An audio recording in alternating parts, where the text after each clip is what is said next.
আজ 18ই ফাল্গুন শনিবার চার শহীদান হুজুরের বার্ষরি ইশারে সব হতে চলেছে। এখানে দেখছেন কাজ তারই প্রতিশ্রুতি চালু হয়ে গেছে। আলু পেঁয়াজ ছিলছে, হাঁড়ি বাসন সব এসে গেছে, রান্না শুরু হয়ে গেছে। আপনারা ভিডিওটি অবশ্যই শেষ পর্যন্ত দেখুন। এখানে প্রধান বক্তা আব্বাস সিদ্দিকী ভাইজান, উনি আসবেন রাত্রি 10:30টায়। আপনারা ভিডিওটি শেষ পর্যন্ত দেখুন। বেশি বেশি আপনাদের মূল্যবান মতামত কমেন্ট বক্সে জানাবেন। এখন আব্বাস সিদ্দিকী ভাইজান এসে গেছে, জলসা করছেন। আপনারা ভালো করে মনোযোগ দিয়ে শুনবেন কি বলছি।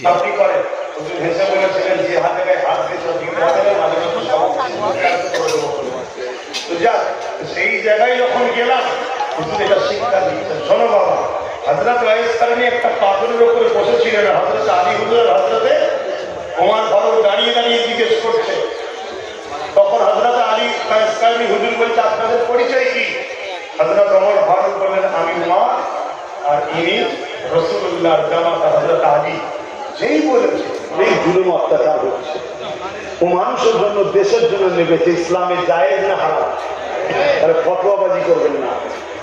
কোন কে কি বলছে রাখে, টেবিলের তলায় পকেট গরম হয়ে গেলে অনেক দালাল এরকম বেরোবে। ওসব কথা রাখে।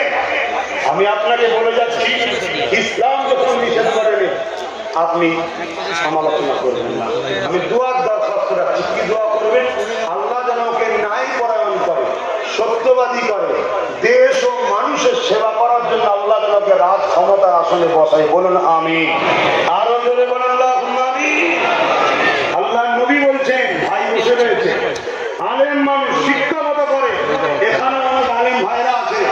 আল্লাহ নবী বলছে, যারা ন্যায় পরায়ণ, সত্যবাদী, ইনসাফ পরায়ণ নেতা হবে, আল্লাহ তাদেরকে আরশের ছায়া দেবে। জোরে বলুন সুবহানাল্লাহ। আরো জোরে বলুন সুবহানাল্লাহ। আর কথা নয়, এই জুলুম অত্যাচার হচ্ছে, ও মানুষের জন্য দেশের জন্য নেমেছে, ইসলামে জায়েজ না হারাম? তাহলে ফতোয়াবাজি করবেন না। কোন কে কি বলছে রাখে, টেবিলের তলায় পকেট গরম হয়ে গেলে অনেক দালাল এরকম বেরোবে। ওসব কথা রাখে। আমি আপনাকে বলে যাচ্ছি, ইসলাম যখন নিষেধ করেনি আপনি সমালোচনা করবেন না। আমি দুয়ার সেখানে গিয়েও নবী আমাদেরকে ভুলেছে। বলুন ভুলেছে? ওই জায়গায় বলুন তো, আল্লাহকে দেখার থেকে বড় নিয়ামত কোন কায়নাতের মধ্যে কিছু আছে? কিয়ামতের দিনে জান্নাতীরা যখন জান্নাতে চলে যাবে, জাহান্নামীরা জাহান্নামে চলে যাবে, যাবার পর আল্লাহ 70,000 নূরের পর্দা সরিয়ে দেবে, দিয়ে বান্দাদের দেখা দেবে। জোরে বলুন সুবহানাল্লাহ। ওই দিন যেন আমরাও থাকতে পারি। বলুন আল্লাহুম্মা আমিন। আল্লাহ সবাইকে জিজ্ঞেস করবে, বান্দা আমাকে তোমরা না দেখে বিশ্বাস করেছি না, আমার কাজ করেছি? বলছে না। একদল যুবক উঠে দাঁড়াবে, তারা বলবে, আল্লাহ আমরা জিতেছি। বলুন সুবহানাল্লাহ। আমরা জিতেছি।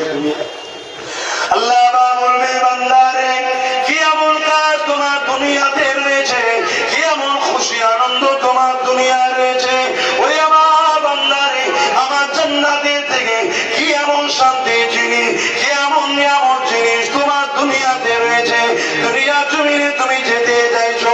ওই বান্দা গুলো বলতে লাগবে, এই আমাদের আল্লাহ, দুনিয়ার জমিনে আমরা যখন আপনার প্রেমে, আপনার রাহেতে নিজেদের কলাগুলোকে কাটাতাম, জালিমদের বুলেটে গুলিগুলো বুকে লাগতো, আল্লাহ আপনার প্রেমে যখন জানটা দিতাম, ওই দিবার যে মজা, ওই মজাটা আপনার জান্নাতে না। আরো জোরে বলুন সুবহানাল্লাহ।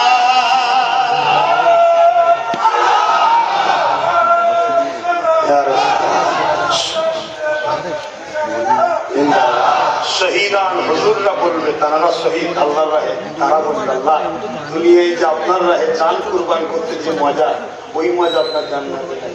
আমরা ওখানে যেতে চাই, আবার আপনার জন্য মরতে চাই, আবার যেতে চাই, আবার শহীদ হতে চাই, আবার যেতে চাই, আবার শহীদ হতে চাই। জোরে বলুন সুবহানাল্লাহ।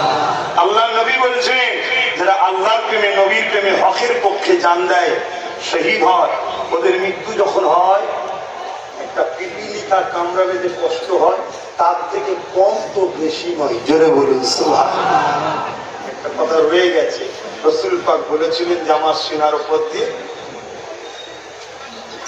আমার উম্মতের জান কাজের কষ্টটা তুললাম, মনে পড়ছে? হ্যাঁ, কিন্তু তার আগে একটু সালাম দিয়ে দিলে হয়নি দয়াল নবীকে? কি গো, দিলে হয়তো নাকি? অসুবিধা আছে? একটু দাঁড়িয়ে সালাম দেবেন না বসে? হে নবী,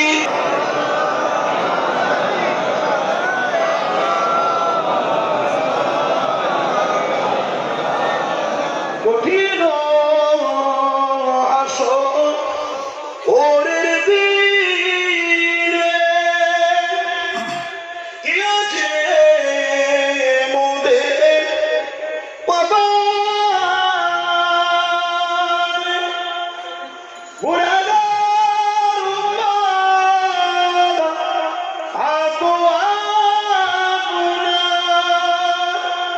লইবেন সঙ্গে মাহশারে। নবী সালাম।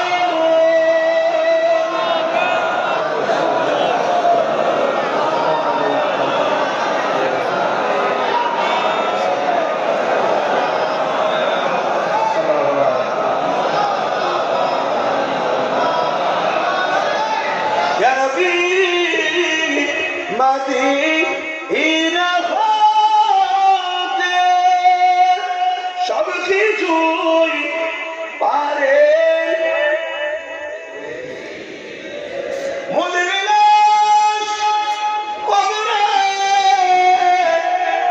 রাখিলে লইবেন আপন করে।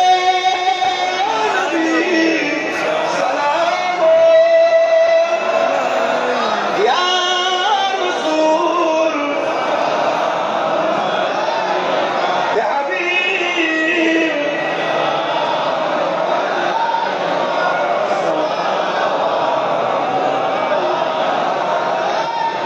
করিল ওহানো দুঃখে রাজানি, হইল জবাব অনুরানি, আমিনার নয়নের বাণী। সালাম ইয়া রাসূল। আব্বাস সিদ্দিকী ভাইজানের জলসা শেষ হয়ে গেছে, উনি চলে যাচ্ছে, ওনার সাথে সাথে ওনার ভক্তরা সব পিছন পিছন চলে যাচ্ছে।